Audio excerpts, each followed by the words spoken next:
So today, Jimmy Butler was asked about Chris Paul throwing balls at one of his teammates. Let's go ahead and see what he had to say about that. First question will be Ira Winderman. Go ahead, Ira. Jimmy, obviously there were greater important things than a victory today. So what's it like to know who you're playing in the playoffs, how to get prepared, and how do you feel this team stands now getting ready, knowing it'll be best of 7 against the Pacers? We're going to go about everything the same way that we always do. Get better come tomorrow. Make sure our bodies are right. But we still got them one more time before this whole playoff thing started. So, we got to start by sending a message then.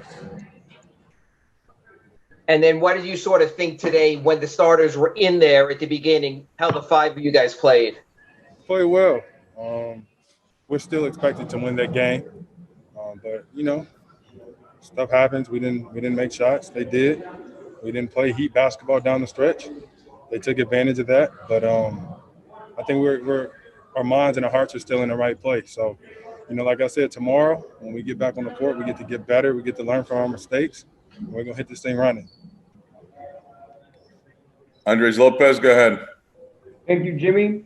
There was an inbound play where Chris Paul and Duncan Robinson kind of got into a bit of a scuffle, and then it ended up with Chris chucking the ball at Duncan.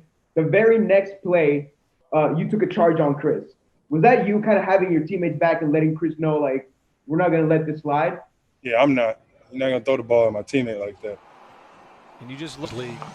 Now Paul stepping right into the passing lane, just rips it away from Robinson and throws it off his body out of bounds.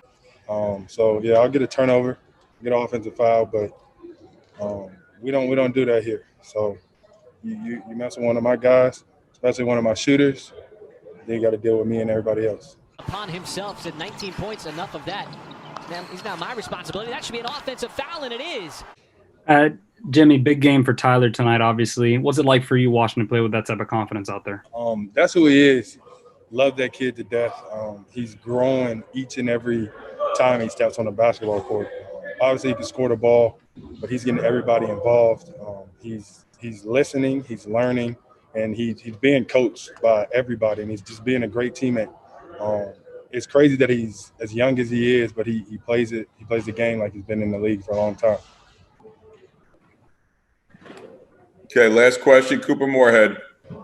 Jimmy, Tyler referenced how much a lot of the vets and then coaches like Quinny have helped him as far as his skills finishing in the paint. Where have you seen him improve in that area over the last year? Who, Tyler? Yeah. His finishing, knowing when to make late decisions, knowing when to shoot the pull-up floater, knowing when to hit the baseline, the pocket pass.